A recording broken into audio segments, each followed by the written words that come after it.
భద్రాద్రి కొత్తగూడెం జిల్లా గవర్నమెంట్ హాస్పిటల్లో ఒక అమానుష ఘటన చోటు చేసుకుంది. అమానుషం అంటే అమానుషం. ఇలాంటి ఘటన ఎక్కడా జరగొద్దు, ఇకపై ఎవరికి జరగొద్దు. ఏంటి ఆ ఘటన అంటే, ఒక నిండు గర్భిణి నిలబడే డెలివరీ అయ్యే పరిస్థితి వచ్చింది. దీనికి కారకులు ఎవరు అనేది కూడా తెలుసుకుందాం. ఒక గర్భిణి పురిటి నొప్పులతో గవర్నమెంట్ హాస్పిటల్కి వస్తే పట్టించుకునే నాదుడే కరువయ్యాడు. డాక్టర్లు ఉన్నా ఆమెని పట్టించుకోలేదు. ఆ పెయిన్స్ ఎక్కువయ్యి ఎక్కడైతే నిలబడ్డదో అక్కడే ఆమె ప్రసవించే పరిస్థితి. ఆ పాప, పుట్టిన పాప కింద పడి తలకు దెబ్బలు తగిలి ఆ పాప పరిస్థితి కూడా ఇప్పుడు విషమంగా ఉంది. ఎందుకు ఈ పరిస్థితి? అసలు ఎక్కడున్నాం మనం? ఎందుకు ఈ మానవీయ కోణం చచ్చిపోయిందా? ఎందుకు ప్రభుత్వ హాస్పిటల్లో ఇలాంటి నిర్లక్ష్యపు ఘటనలు జరుగుతున్నాయి? ఒక నిండు చూలాలు గవర్నమెంట్ హాస్పిటల్కి వచ్చి నొప్పులతో బాధపడుతున్నప్పుడు కనీసం ఆమెని స్ట్రెచర్ మీద పడుకోబెట్టి ఆ పెయిన్స్ ఎక్కువయ్యాయా ఏంటి, బేబీ ఎలా మూమెంట్ ఎలా ఉందని చూడాల్సిన డాక్టర్లు చూడకపోవడం. పైగా ఆ అమ్మాయి ఎక్కడైతే డెలివరీ అయిందో డెలివరీ అయినాక కూడా దాదాపు 10 నిమిషాల వరకు పట్టించుకున్న పాపాన పోలేదంట అక్కడ డాక్టర్లు.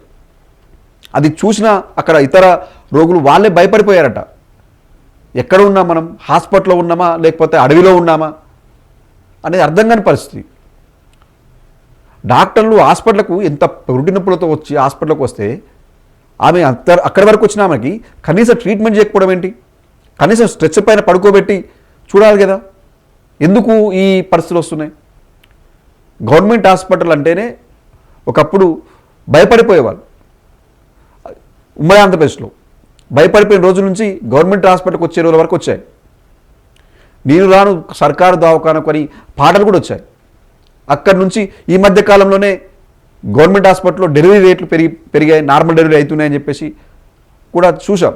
మరి ఎందుకు ఆ పరిస్థితి నుంచి ఈ పరిస్థితికి వచ్చింది?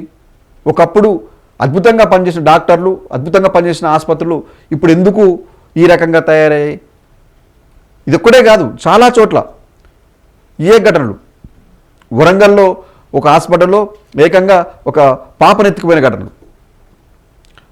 ఆ వార్డులోకి కుక్కలు వచ్చిన పరిస్థితి, వార్డుల్లోకి ఎమర్జెన్సీ వార్డులోకి కుక్కలు వచ్చిన పరిస్థితి, కరెంటు పోయిన పరిస్థితి, కరెంట్ ఎప్పుడు వస్తుందో తెలియని పరిస్థితి. ఇక గాంధీ హాస్పిటల్ నుంచి చెప్పాల్సిన అవసరం లేదు. గాంధీ హాస్పిటల్కి పోతే ఒక స్ట్రెచ్చర్ కావాలంటే నువ్వు ఆడ ఫోన్ డిపాజిట్ చేయాలి. అదేందో అర్థం కాని పరిస్థితి. ఫోన్ ఎందుకు డిపాజిట్ చేయాలి? స్ట్రెచ్చర్ ఉండవు, వీల్ చైర్ ఉండదు. ఏది కావాలన్నా అలా పైసలు ఇవ్వాలి, లేకపోతే ఫోన్ డిపాజిట్ చేసి ఆ పేషెంట్ తీసుకుపోయి హాస్పిటల్ అంతా చూపించుకొచ్చినాక మళ్ళా ఆయనకు ఇంతో అంత డబ్బులు ఇచ్చి తీసుకొని ఆయనకు హ్యాండ్ ఓవర్ చేసి మనం మళ్ళీ ఫోన్ తెచ్చుకోవాలి. ఏంది దౌర్భాగ్యం? ఎక్కడున్నాం మనం? ఏం జరుగుతుంది? హాస్పిటల్కి పోతే కొన్ని చోట్ల బెడ్స్ ఉండవు,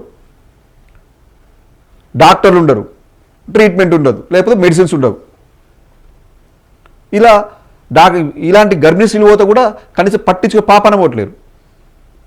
హాస్పిటలా లేకపోతే ఏంటయ్యి?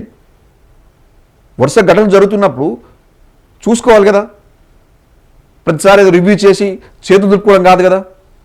వాస్తవంగా ఏం జరుగుతుంది, గ్రౌండ్లో ఏముంది అని వెళ్ళి చూసుకోవాలి కదా. అధికారులు కావచ్చు, అటు ప్రభుత్వం నుంచి మంత్రులు కావచ్చు, రివ్యూ చేస్తే సరిపోదు కదా. సీజనల్ వ్యాధప్పుడు అప్పుడు అదే పరిస్థితి, ఇప్పుడు ఇదే పరిస్థితి. గొప్పగా ఏదైనా అంటే ఏదో ఒక సర్జరీ సక్సెస్ కాగానే గొప్పగా అటు ప్రభుత్వం కావచ్చు, అటు డాక్టర్లు కావచ్చు ఒక ప్రెస్ మీట్ పెట్టి చెప్పుకుంటారు, అద్భుతమైన శస్త్రచికిత్స చేసినాం మేము, అసలు అరుదైనది ఇది, ఆహా ఓహో అని చెప్పేసి డప్పులు కొట్టుకుంటారు. మంచిదే, కాదనంటలేము. కానీ కనీసం పేషెంట్లకి ట్రీట్మెంట్ జరగాలి కదా. అది జరుగుతున్నప్పుడు ఈ లోపాలు చూసుకోవాలి కదా. వీటిపైన కూడా మాట్లాడాలి కదా ప్రభుత్వం, అధికారులు, అక్కడ సూపరింటెండెంట్లు చూసుకోవాలి కదా ఏం జరుగుతుంది. ఒకవైపు డాక్టర్లది కూడా ఏంటంటే వాళ్ళ ప్రెషర్ కూడా అయ్యి ఉండొచ్చు. ఎందుకంటే పేషెంట్లు ఎక్కువ వస్తున్నప్పుడు వాళ్ళు పట్టించుకోకపోవచ్చు. మరి దానికి తగ్గట్టు ప్రభుత్వం కూడా ఏర్పాటు చేయాలి కదా. అక్కడ ఏమైనా ఖాళీగా ఉంటే బర్తరఫ్ చేయాలి కదా పోస్టులని, వాళ్ళకి సరిపడా స్టాఫ్ ఇవ్వాలి కదా. ఆ సమస్యలు తెలుసుకోవాలి కదా.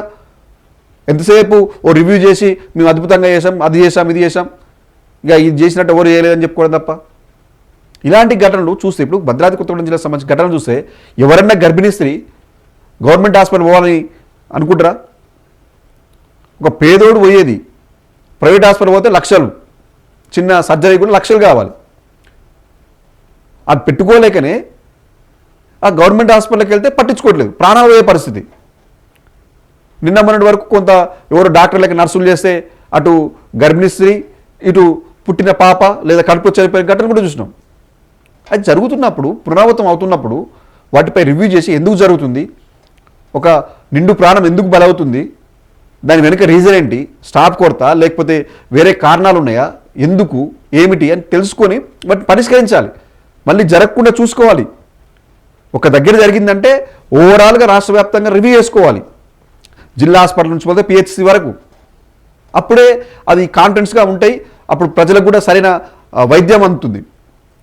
అలా చేయకుండా ఓన్లీ ఈ జరిగినప్పుడు ఒకసారి ఏదో విచారం వ్యక్తం చేయడం, దానిపైన ఒక కమిటీ వేయడం, ఎవరు నిర్లక్ష్యం చేస్తే అధికారిని సస్పెండ్ చేయడం, అంతే, బస్ అయిపోయింది, ఇక చేతులు దులుపుకున్నాం అన్నట్టు పోతే ఎట్లా?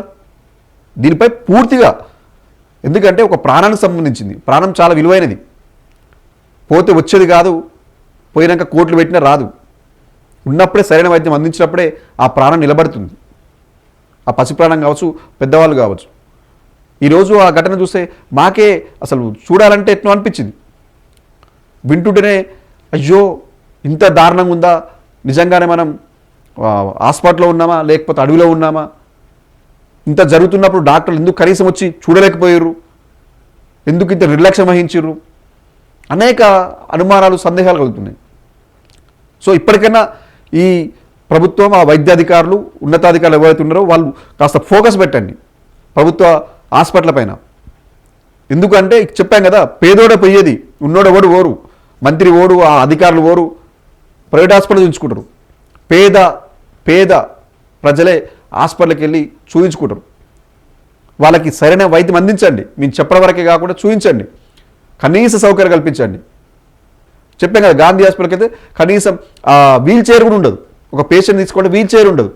వీల్ చైర్ కావాలంటే ఆడు ఉన్ననుకో ఇంత పైసలు ఇవ్వాలి, ఫోన్ డిపాజిట్ చేయాలి, ఇవన్నీ చేసి తీసుకోవాలి. ఆ పరిస్థితికి వచ్చింది. అది ఒక్కటే చోటని కాదు, దాదాపు అన్ని చోట్ల ఇదే పరిస్థితి ఉంది. కాబట్టి ఇప్పటికైనా జర ఫోకస్ పెట్టి, ఆ విద్యా వైద్యమే ఇంపార్టెంట్, వాటిపై ప్రభుత్వం ఫోకస్ పెట్టి దాన్ని మెరుగుపరిచేలా చేయండి. ఇలాంటి ఘటనలు జరగకుండా చూసుకోండి. ప్రభుత్వ ఆసుపత్రులపై నమ్మకం కలిగించండి ఈ పేద ప్రజలకు. ఎందుకంటే వాళ్ళు నమ్ముకునేదే, వాళ్ళకు డబ్బులు లేవు ప్రైవేట్ హాస్పిటల్లో చూపించుకోవడానికి. ప్రభుత్వాన్ని నమ్ముకుంటారు, అటు ప్రభుత్వ ఆసుపత్రిని నమ్ముకుంటారు. కాబట్టి ఇప్పటికైనా కాస్త వెళ్ళి చూడండి, దానిపై రివ్యూ చేయండి. ఇలాంటి ఘటన పునరావృతం కాకుండా చూసుకోండి. సరైన మెరుగైన వైద్యం అందించేలా చూడండి. ఇది ప్రజల తరపున కోరుకునేది.